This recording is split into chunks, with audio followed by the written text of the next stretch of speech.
یکی بود یکی نبود،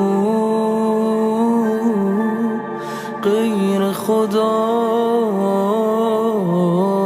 هیچکی نبود. یه دختر 3 ساله بود تو خرابه با روی کبود. هر شب خواب میدید که باباش اومده بود، موهای سوختشو شونه زده بود. گریون از خواب پرید و توی تک سر بابا دید. به لکنت افتاد تا که سر بریده رو دید و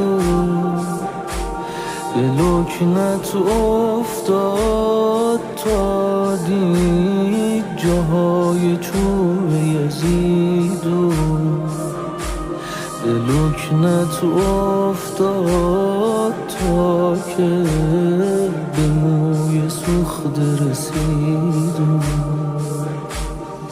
بابا سلام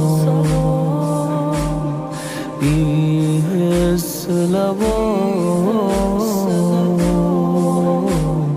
دیگه نمیاد، گل سر به موها. اگه من 10 تا تو رو دوست دارم، ولی تو 9 تا منو دوستم داری. خیر نبینی اون که بردن انگشت رو، آخه بابا توی انگوش کم داری. آخه بابا توی انگوش کم داری.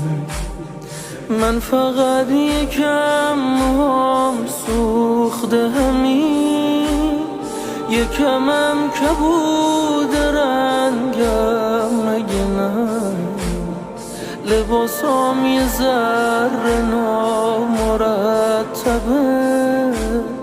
ولی من هنوز قشنگم مگه نه. ولی من هنوز قشنگم مگه نه. یا ابدا من